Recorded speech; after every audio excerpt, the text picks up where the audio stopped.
गुरुदेव। जय गुरुदेव। गुरु पूजा में सबकी पूजा, गुरु समान कोई देव न दूजा। संत फकीरों का पैगाम, बदलेगा धरती और इंसान।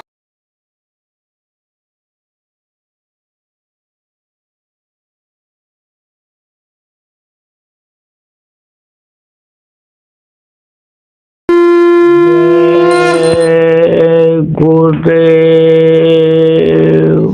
यही विधि बीते जन्म बहु, नहीं कीनी परती।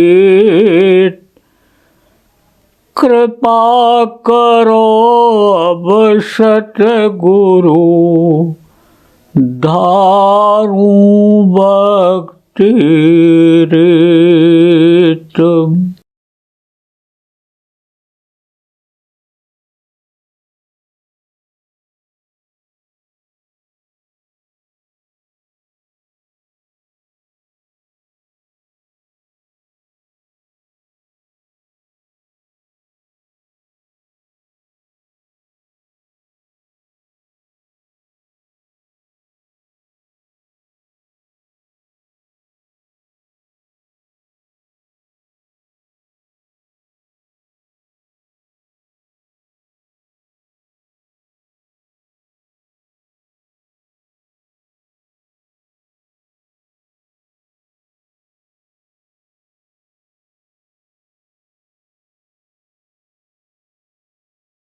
जय गुरुदेव।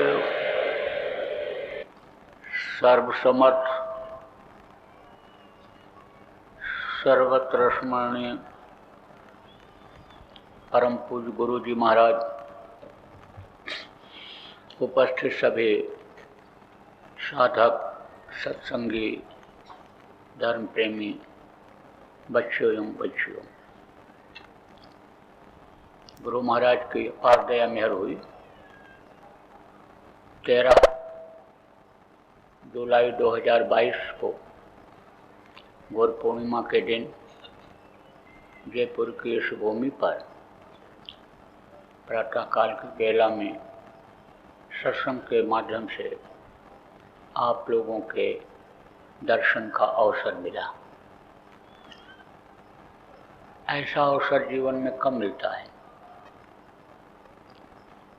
बहुत से लोग चाहते हुए भी और आज गुरु पूर्णिमा में यहाँ नहीं पहुँच पाए। पिछले साल गुरु पूर्णिमा में जो शरीक हुए थे, समय पूरा हो गया, चले गए।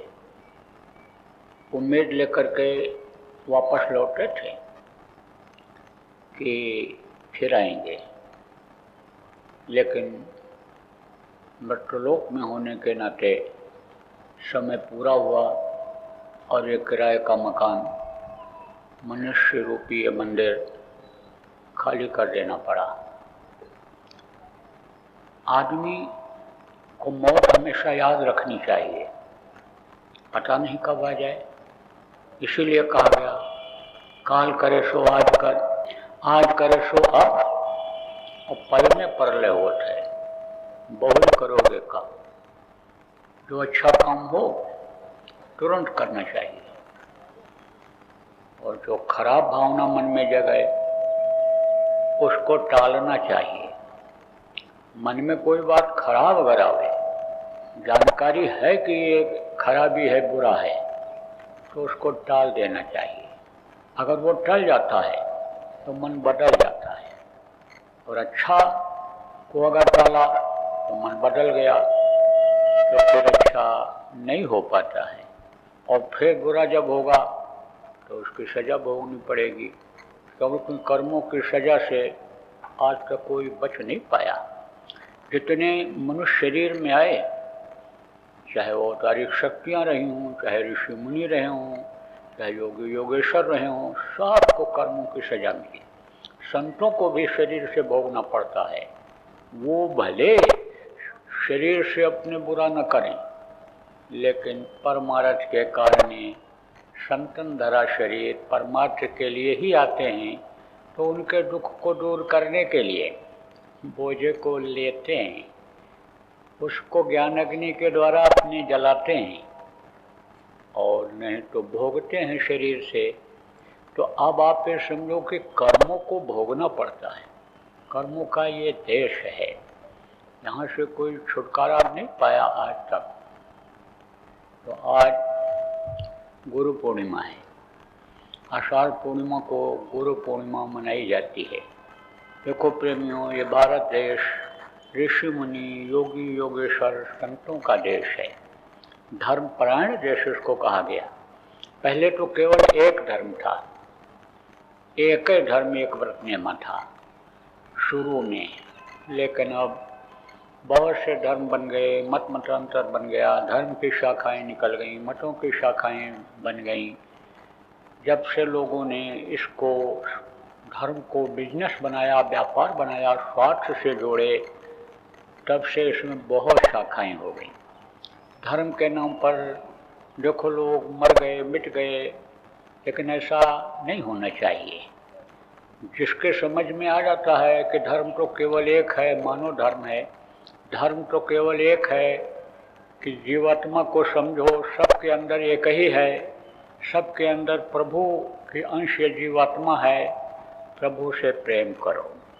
प्रभु से जिसको प्रेम हो जाता है, या राम मैं सब जग जाए, करूँ प्रणाम जोल जो पानी, सबके अंदर वो मालिक को ही देखता है, मालिक के ही अंश को वो देखता है। तो आपको समझने की ज़रूरत है प्रेमियों कि आज का जो ये दिन है, यह मानवता लाने का, मानव धर्म स्थापित करने का है। किसी भी आप ये समझो कि हिंदू से कहो तुम्हारा धर्म जा रहा है, तो लाल दुपट्टा बांधेगा, जय बजरंगबली बोल करके निकल पड़ेगा मरने मारने के लिए। किसी मुसलमान से कहो तुम्हारा मजहब खतरे में है, तुम्हारा धर्म जा रहा है, इस्लाम खतरे में है, तलवार उठाएगा, काली पट्टी बांधेगा, अल्लाह अकबर बोल करके और मारेगा, काटेगा, मर जाएगा। आप ये समझो सिख से कहो तुम्हारा धर्म जा रहा है, तो आप समझो कि वो भी बांधेगा सिर पर पगड़ी और कृपाण उठाएगा और मारने मरने के लिए तैयार हो जाएगा। ईसाई भी इसी तरह से। लेकिन इन चारों से पूछो कि धर्म है क्या चीज़, कौन से धर्म के लिए मरने मिटने जा रहे हो? क्या मानो का यही धर्म है कि हिंसा करो, हत्या करो, मरवाओ और मारो लोगों को? मनुष्य शरीर क्या इसी काम के लिए मिला है? क्या ये मानो मंदिर आने समझ लो कि इसीलिए दिया है? जिस्मानी मस्जिद जिसको मुसलमानों ने कहा इसीलिए दिया है कि इसको ढहा दो, इसको गिरा दो, मौका न दो उसको इसमें इबादत करने का, भजन करने का, इसमें पूजा करने का मौका न दो, ग्रंथ का पाठ, गुरु को याद करने का मौका न दो, गुरुद्वारा को गिरा दो। तो आपको प्रेमियों समझने की जरूरत है कि सब में देखो उस मालिक की अंश है जीवात्मा। तो ये जो त्यौहार आते हैं, ये गुरु पूर्णिमा एक त्यौहार के रूप में पूरे देश में ही नहीं, जहाँ जहाँ गुरु प्रेमी हैं विदेशों में भी, वहाँ मना रहे हैं। तो त्यौहार के दिन को सीख लेने की ज़रूरत होती है, और जो भी कमी हो उसको निकाला जाता है। आपके अंदर कमी है, उस कमी को निकालिए। ये तीज और त्यौहार और ये अमावस्या पूर्णिमा, ये जो बने, ये जो भी मंदिर मस्जिद बने, गिरजाघर गुरुद्वारा बने, ये मतलब से सब बने, ऐसे नहीं बने। लेकिन जब उसमें स्वार्थ जुड़ जाता है, तब समझो उसका महत्व खत्म हो जाता है। जब लोग यानी इसके नाम पर, तीज त्यौहार के नाम पर, मंदिर मस्जिद गुरुद्वारा के नाम पर जब धन कमाने, मान प्रतिष्ठा बढ़ाने के लिए सोच लेते हैं, तब धीरे धीरे वैल्यू खत्म होती जाती है। धर्म के नाम पर जब मार काट शुरू कर देते हैं, तब धर्म को लोग छोड़ने लग जाते हैं, भूलने लग जाते हैं। धर्म का मतलब क्या होता है? सत्य, धर्म न दूजा सत्य समाना, आगम निगम पुराण बखाना। सत्य बोलना चाहिए, प्राण जाए पर वचन न जाई। अहिंसा परमो धर्म कहा गया, परम धर्म सुठ विदित अहिंसा कहा ना। दया धर्म, जीवों पर दया करो, सब पर दया करो। दया धर्म तन बसे शरीरा, ताकर रक्षा करें रघुवीरा। परोपकार परहित सरित धर्म निभाई, पर पीड़ा समने यदमाई। सबसे सेवा धर्म कठोरा। आप देखो, आलोचना की बात नहीं है, याद दिलाने की बात है कि रामचरितमानस का पाठ बहुत लोग करते हैं, सरल भाषा में, अवधी भाषा में, हिंदी में। गोस्वामी जी महाराज ने लिखा भी था। अब तो लोग उसका रूपांतरण अन्य भाषाओं में भी करने लग गए। ये राष्ट्रभाषा है, जानते हैं लोग, पढ़ते हैं, पढ़ाई जाती है तो उसको लोग समझ जाते हैं। तो पढ़ते तो हैं, लेकिन क्या लिखा है उसको या तो समझ नहीं पाते या तो उस पर अमल नहीं करते हैं। अमल करने की ज़रूरत है, समझने की ज़रूरत है। ये ज़रूर है कि संतों की किताब को हर कोई नहीं समझ सकता है। संत कोई मिल जाए, समझा दे तो समझ लेना चाहिए। तो प्रेमियों, ये महीना आता है, जैसे ये आषाढ़ महीना है, सावन आएगा, फिर भादव आएगा, फिर त्वार, कार्तिक, अगहन, पूष, माघ, फागुन, चैत, बैसाख, जेठ और फिर आषाढ़ आ जाएगा। ये 12 महीना और तिथियाँ आती हैं। ये अब आप पे समझो पूर्णिमा तिथि है और कल से पड़वा लग जाएगा, फिर द्वितीया, फिर तृतीया। आप पे समझो कृष्ण पक्ष कहलाता है और 15 दिन शुक्ल पक्ष कहलाता है। अंधेरी रात को कृष्ण पक्ष कहते हैं। उजाली रात जब आती है, चंद्रमा जब ज़्यादा समय तक दिखाई पड़ता है, तब समझो वो शुक्ल पक्ष कहलाता है। उजाला पाक जिसको पाक कहते हैं, जिसको वो कहलाता है।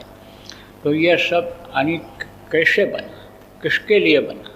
यह सब इंसान के लिए बना, मनुष्य के लिए बना। और इनका सबका मतलब है, आया और गया ये नहीं मान लेना चाहिए। ले करके बच्चे की उत्पत्ति होती है। क्या आशा रहती है बच्चे को?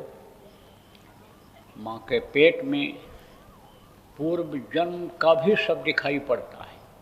कहाँ थे, कीड़ा थे, मकोड़ा थे, सांप थे, गोजर थे, कहाँ थे, वो सब दिखाई पड़ता है कि देखो ये हम मारे जा रहे, काटे जा रहे, मुर्गा बन गए, भैंसा बकरा बन गए, देखो हम काटे जा रहे हैं, गाय बन गए, बैल बन गए, देखो हमको लोग मार रहे हैं, परेशान कर रहे हैं, कुत्ता बन गए। इधर जहाँ भी जिस दरवाजे पर जाते हैं, मार के लोग भगाते हैं, डांट करके भगाते हैं, प्यार बहुत कम लोग देते हैं, ज़्यादातर लोग दूध काटते हैं। तो जब देखता है तब बच्चा कहता है कि बहुत तकलीफ़ है अन्य योनियों में। वहाँ ज्ञान रहता है। ज्ञान क्यों रहता है? क्योंकि उस प्रभु की झलक मिलती रहती है, शक्ति मिलती रहती है। तो शक्ति से ही ये ज्ञान, शक्ति से ही ये बुद्धि, शक्ति से ही सारी चीज़ें बनी हुई हैं। अभी आपको बतलाता हूँ कैसे किससे क्या बना है। तो ये सारी चीज़ें शक्ति से ही हैं, शक्ति पर ही निर्भर हैं। तो शक्ति मिलती रहती है, खुराक शब्द का मिलता रहता है बच्चे को। तो ज्ञान रहता है। ज्ञान रहता है कि मनुष्य शरीर में ही ऐसा रास्ता है कि जिससे हम इन योनियों से छुटकारा पा सकते हैं।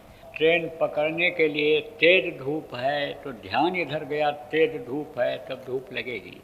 ठंडी में कोई ड्यूटी करने रात को जा रहा है 12 बजे, जब महसूस करेगा कि ठंडी है तब ठंडी होगी, जब ध्यान देगा। उसका निशाना समय से ड्यूटी पर पहुंचने का रहेगा। ट्रेन से जिसको जाना है उसका निशाना रेलवे स्टेशन पर पहुंचने का रहेगा, तब महसूस नहीं होगा। तो जब ध्यान इधर से हटता है उधर जाता है तब ये तकलीफ़ महसूस नहीं होती है। लेकिन हमेशा तो वो चीज़ रहती नहीं है, वो चीज़ भी अंदर में मिलती है तो दया से ही मिलती है। ये तब मिलता है माँ के पेट में। तो जानकारी रहती है, शक्ति से ही जानकारी अंदर में रहती है। तो बाहर देखता है कि भाई जब मनुष्य शरीर मिलेगा, बाहर में हम जाएंगे और गुरु मिलेंगे, रास्ता बताएंगे, तभी हमको यानी समझो छुटकारा मिलेगा। प्रार्थना करता रहता है। तब 9 महीना जब पूरा हो जाता है तब प्रभु की दया होती है। ऐसा सिस्टम बना रखा है, 9 महीने में ही बच्चा माँ के पेट में बन पाएगा। तो बाहर निकलता है तो क्या लेकर आता है? आशा लेकर आता है। आषाढ़ का मतलब यह है कि बच्चा आशा लेकर के आया। क्या आशा लेकर के आया? कि हमको मनुष्य शरीर मिल गया है, अब इससे हम अपनी आत्मा का कल्याण कर लेंगे, प्रभु के पास हम आने जाने लग जाएंगे और सावन आते ही सा बन जाएंगे। सा बनने का मतलब क्या है? उनके जैसा, उनके जैसा। सावन, सावन का मतलब उनके जैसा बन जाएं। किसके जैसा? प्रभु के जैसे। जैसे हम थे वैसे बन जाएं। कैसे थे? प्रभु जैसे ही थे। निर्मल है, स्वच्छ हैं, साफ हैं, कोई उनमें दोष नहीं है, गुण ही गुण है, कोई कमी उनमें नहीं है, एकदम से पूरे हैं। आप समझो कि आनंद के भंडार हैं, इसीलिए उनको सच्चिदानंद लोगों ने कहा। तो वैसा हम बन जाएं। सावन का मतलब आप ये समझो, कुआर आते ही ये हुआ कि भाई, कुआर का मतलब क्या होता है? कुंवारापन। कुंवारापन किसको कहते हैं? जिसका ब्याह न हो। क्यों कहा जाता है? कि जब बच्चे और बच्चियों का मासिक धर्म शुरू हो जाए तभी से चिंता शुरू कर दो कि इसका ब्याह हमको करना है। क्योंकि शुरुआत होते ही यानी ये वासना जो होती है वो जग जाती है, बढ़ती है, और फिर उसके बाद ये धीरे धीरे ख़त्म होती जाती है। तो उस समय का समय बहुत ही यानी बचने का और इनको बचाने का रहता है कि कहीं इनका ध्यान गृहस्थ जीवन की तरफ न चला जाए। गृहस्थ आश्रम में जो काम होता है, बच्चा पैदा करना होता है, तो बच्चा पैदा करने की तरफ न चला जाए। इसीलिए कहा जाता है कि समय से करना चाहिए। नहीं तो क्या होता है, समय जब ज़्यादा हो जाता है तो कहा कुंवारी सूरत करे व्यभिचारा। कुंवारी सूरत का मतलब क्या होता है? ये जीवात्मा का क्या होता है? जब तक इसकी सगाई नहीं होती है, सद्गुरु नहीं मिलते हैं, तब तक एक कुंवारी रहती है। सद्गुरु क्या करते हैं? कहते सगाई कर लेते, शादी कर लेते हैं। तो जैसे पति के साथ औरत हमेशा रहती है, पति उसका ध्यान रखता है, ऐसे ही सद्गुरु यानी जिस जीव को पकड़ते हैं, सुहागिन बनाते हैं, उसका हमेशा ध्यान रखते हैं, हमेशा ध्यान रखते हैं। आप ये समझो, ये उनका एक तरह से फर्ज बन जाता है, मनुष्य शरीर का ये फर्ज बन जाता है।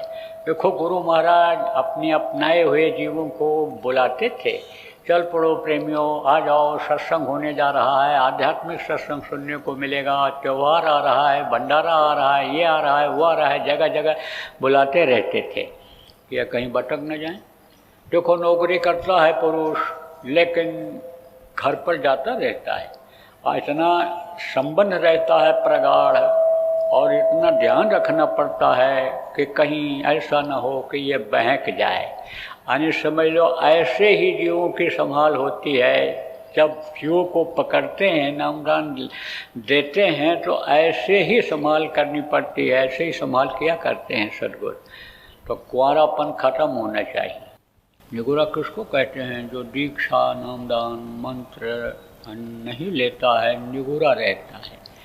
देखो कोई बैल है, उसके गले में रस्सी आपने बांध दिया, और रस्सी को यानी समझो कि किसी खूंटा में, किसी पाइप में, किसी लकड़ी में बांध दिया, और घास के बीच में बड़ी रस्सी बांध करके ले गए, यानी छोड़ आए बैल को बांध करके, तो बैल यानी घास को खाएगा, और जहाँ तक उसकी रस्सी जाएगी वहाँ तक जाएगा खाता हुआ, और उसके बाद में रस्सी जब तनेगी, रस्सी में तनाव आएगा, आगे नहीं बढ़ पाएगा, तब वो घूम करके फिर आकर के उसी में खाने लगेगा जहाँ तक घास को खाया था। ऐसे ही गृहस्थ जीवन का बंधन होता। आजकल देखो बच्चे और बच्चियों का विवाह भी जल्दी इसीलिए नहीं होता है कि सोचते हैं और अच्छा मिल जाए और अच्छा मिल जाए और अच्छा मिल जाए, दोनों यही सोचते हैं, बस उसी में उम्र ख़त्म हो जाती है और फिर उस पर किसी का ध्यान नहीं जाता है जल्दी। जब समय हो जाता है तो ध्यान नहीं जाता है, समय से ही ध्यान जाता है एक दूसरे का। ऐसे ही यानी फिर जब बंधन में यानी आदमी औरत आ जाता है तब उसकी सीमा निश्चित हो जाती है और फिर उस पर कोई हमला नहीं करता है। लड़के की शादी हो गई तो उसका ब्याह का कोई प्रस्ताव रखेगा? तो आप ये समझो, इसी तरह से जब सूरत का संबंध हो जाता है सद्गुरु से तो और लोगों का ध्यान उस पर से हट जाता है। और नहीं तो काल भी दांव मारता रहता है कि हमारी ही भक्ति करें, ये हमारे ही अधिकार में रहें। इसलिए कुंवारापन ख़त्म करना चाहिए। यानी समझो कार्तिक महीना आता है, देखो कार्तिक का मतलब क्या होता है? काया के अंदर ताको, ताको का मतलब देखो। कौन से काया? ये काया है, शरीर को काया कहा गया। तो काया इसी के अंदर ही यानी समझो सब कुछ है, इसी के अंदर ही प्रभु का दर्शन होता है। हुआ लोगों ने तभी तो कहा जो तिलमा ही तेल है, जो चकमक में आग, तेरा साईं तुझ में जान सके इसी में मिला है। तो बातें ज़्यादा बतानी हैं, हर महीने की व्याख्या का समय नहीं है, आपको थोड़ा बहुत बता दिया, अन्य बातों को बताऊंगा। मोटी बात आप ये समझो कि यह जो मनुष्य शरीर है इसके अंदर प्रभु रम रहा है, उसको देखना है, उसकी बातों को सुनना है। और इसकी के अंदर नहीं, पूरी दुनिया में उसका अंश है। जितने भी जीव हैं सब उसी के अंश हैं, सब में प्रभु है, कण कण में प्रभु है। प्रभु की दी हुई ये सारी चीज़ें, जैसे कहा ना खड़क में, खम्भ में, सब में वो प्रभु है, क्योंकि निर्माण उसी से हुआ है, उसकी ताकत से हुआ है, उस प्रभु की ताकत से हुआ है। कैसे हुआ है आपको बता देता हूँ। सृष्टि की रचना कैसे हुई है? सृष्टि की रचना हुई है किसके द्वारा हुई है? आप ये समझो ब्रह्मा, विष्णु, महेश, ये समझो त्रिदेव हैं। ये पैदा हुए किससे? आत्या से। किसके संपर्क से? जिनको काल भगवान ईश्वर कहा गया उनके संपर्क से इन्होंने इधर की रचना किया। किसके द्वारा किया? ऊपर से आए हुए मसाले के द्वारा किया। कौन सा मसाला? यही शब्द का मसाला। शब्द से ही ये सब बने, शब्द से ही ये सब टिके हुए हैं। अंडज, पिंडज, जुखमज, स्थावर, ये बनाया। अंडज किसको कहते हैं? जिससे अंडे से जिनकी उत्पत्ति होती है। आप समझो उखमज किसको कहते हैं? गंदगी से, पसीने से जिनकी उत्पत्ति होती है। खटमल, पीलर, जू, पतंगे, ये कीड़े मकोड़े इनसे बने हैं, उनको उखमज कहते हैं। जल के जीव देखो बने। अस्थावर किसको कहते हैं? ये पेड़ बने। ये 4 खान हैं और 84 लाख योनियाँ हैं। 84 लाख योनियाँ। योनि किसको कहते हैं? जैसे ये मनुष्य योनि है, बैल योनि है, गाय योनि है, घोड़ा योनि है, गधा योनि है, मुर्गा योनि है, कबूतर योनि है, आप ये समझो गौरैया योनि है, आप समझो कि तोता योनि है। यह सब योनि है। जलचर, नभचर, थलचर में जितने भी हैं यह सब योनियों में हैं। जमीन के अंदर भी बहुत कीड़े हैं, वो भी एक योनि है। जमीन के ऊपर चलते हैं, जमीन से जो चीज़ निकलती है उसको खाते हैं, थलचर उनको कहते हैं। उनमें वो भी एक योनि है। आप ये समझो जो जल में रहते हैं वो भी एक योनि है। जो ये ऊपर आसमान में पक्षी उड़ते हैं वो भी एक योनि है। तो ये 84 लाख योनियाँ हैं। अब ये बना, ये सब कैसे बना? बस उसी से बना। किससे? शब्द से बना। शब्द की ताकत किस में आई? आप ये समझो कि इनके बनाने में आई। तो पहले क्या बना? पहले समझो कि उन्होंने आसमान बनाया, आकाश जिसको कहते हैं, आकाश बनाया। और आकाश में समझो कि घर्षण पैदा हुआ। आकाश में घर्षण पैदा होता है।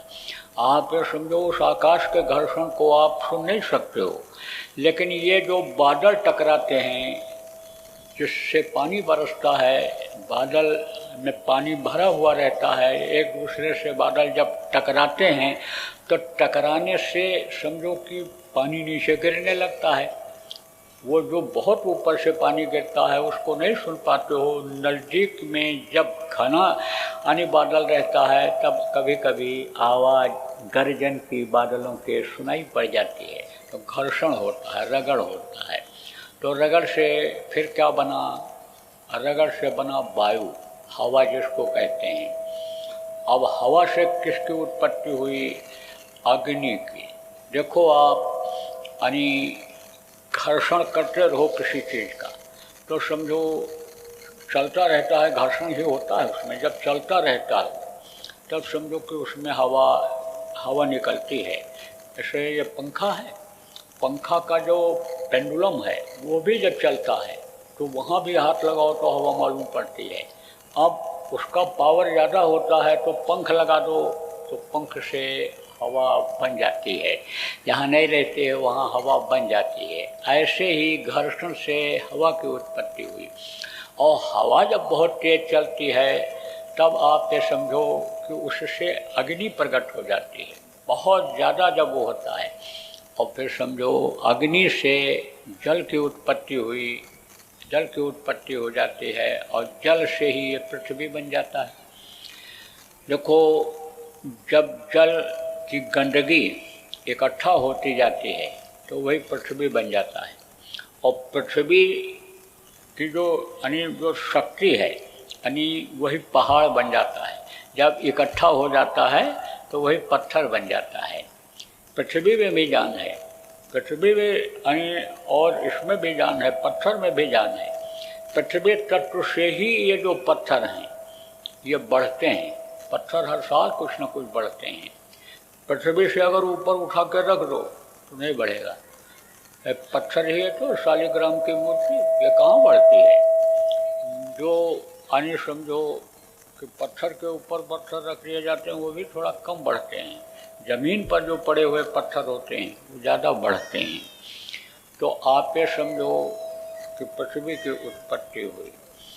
अब जब पहले ये प्रकृति बनी, इसको प्रकृति कहा गया, पहले ये बनी।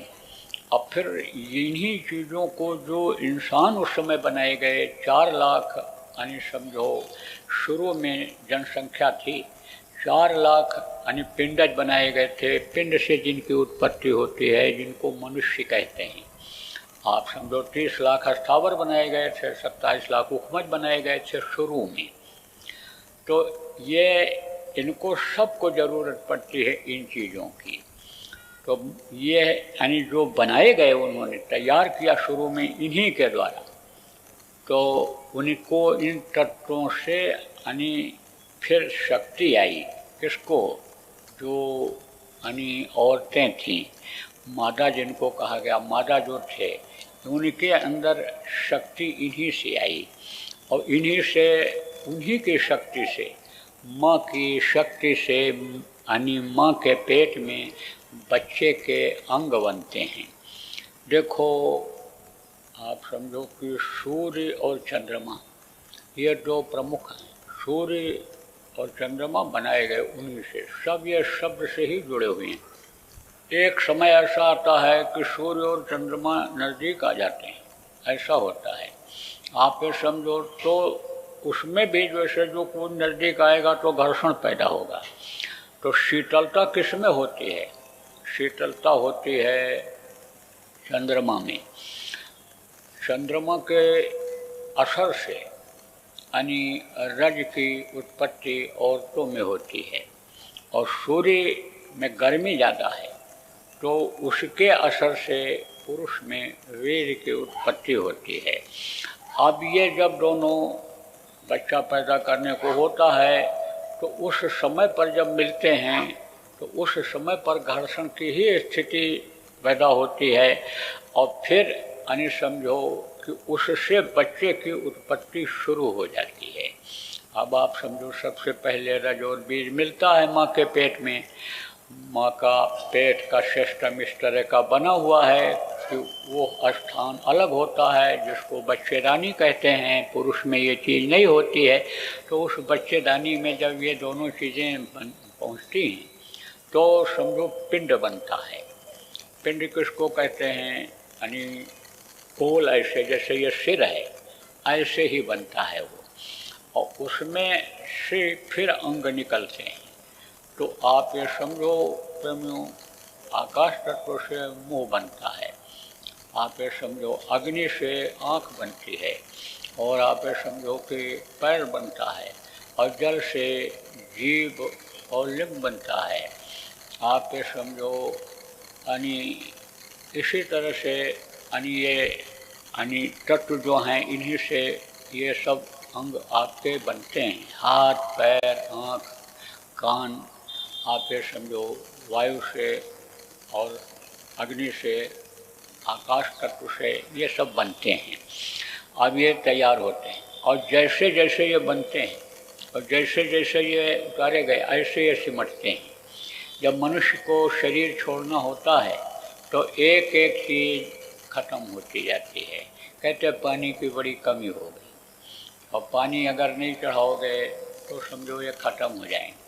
पानी की अगर कमी हो जाए तो समझो कि आदमी की शक्ति कम हो जाती। कहते हैं कि वेद को, शक्ति को रोकना चाहिए, ज़्यादा यानी समझो निकालना नहीं चाहिए, परहेज करना चाहिए, ब्रह्मचर्य का पालन करना चाहिए कि जिससे शक्ति बनी रहे। तो ये धीरे धीरे ऐसा समझते हैं, काम भावना खत्म होती है, समझो कि क्रोध खत्म होता है, और फिर उसके बाद में लोभ खत्म होता है, फिर उसके बाद में मोह खत्म होता है, काम, क्रोध, लोभ, मोह, अहंकार खत्म होता है। ये धीरे धीरे ऐसे खत्म हो जाते हैं। जैसे समझो कि बुढ़ापे में काम के लायक आदमी नहीं रहता है तो काम वासना खत्म हो जाती है। आप समझो क्रोध भी कम हो जाता है। बुढ़ा चिल्लाता रहता है, दे दे दे दे, ले आ पानी ले आ, पोते नहीं सुनते, तो कहता आप क्या करें क्रोध करके। क्रोध भी शांत हो जाता है। लोभ भी कम हो जाता है कि क्या करेंगे रख करके। नोटों की गड्डी तो अब हाथ पैर ढीले हो गए, उठा के रख भी नहीं पाएंगे। कोई 2 किलो सोना दे दे तो उसको उठा के रख भी नहीं पाएंगे। हीरे की गठरी 10 किलो की दे दे तो उसको भी तो अपने घर ला नहीं पाएंगे। छोड़ो अब लोभ खत्म, लोभ खत्म करो। लेकिन मोह तो आखिर तक रहता है। मोह सकल व्याधिन कर मूला। कोई बुढ़ा है पड़ा हुआ है, समय अपना जीवन का पास कर रहा है, उसके पास पहुंच जाओ। ओहो दादाजी, चलो आपके ससुराल आपको दिखा ले आएँ, ससुराल घुमा ले आएँ। तो ससुराल का नाम सुनते ही टक से आँख खोल देगा, कहेगा ले चलो एक बार घुमा ले आओ, पता नहीं अब पहुंच पावे न पहुंच पावे, अब तो हमारा जीवन का आखिरी है। बहुत जाता था, लोग कहते थे दामाद आ गए, जीजा जी आ गए, फूफा जी आ गए, अब कौन कहने वाला है, ले चलो एक बार। नहीं रह गया मैं दाम वाला, दाम देते थे हमारे ससुर। जब सालों का समय आया तब समझो कहते थे जी जा आओ खाओ चले जाओ, और उसके बाद लड़के फूफा जब चाहो तब आओ, जब चाहो चले जाओ। सब बात तो थी, लेकिन अब कौन कहने वाला रहेगा। अब तो मेरा जीवन ख़त्म हो रहा है, एक बार ले चलो दिखा ले आओ। तो मोह आखिर में ख़त्म होता है। तो ये मोह और ये काम क्रोध लोग ये सब खत्म होते हैं, ये तत्व सब खींचते चले जाते हैं। जय गुरुदेव। अभी आपने बाबा उमाकांत जी महाराज के सत्संग को सुना। बाबा जी अन्य किसी से चंदा न लेकर अपने प्रेमियों के सहयोग से देश विदेश में तमाम जनहित के काम करते हुए सभी तरह की तकलीफ़ों को दूर करने व प्रभु के मिलने का उपाय बताते हैं। आप इस जीवन के इस बचे हुए समय में समय निकालकर बाबा जी से ज़रूर मिलिएगा। आपके सुझाव के लिए व्हाट्सएप नंबर 9575600700 जय गुरुदेव, जय गुरुदेव।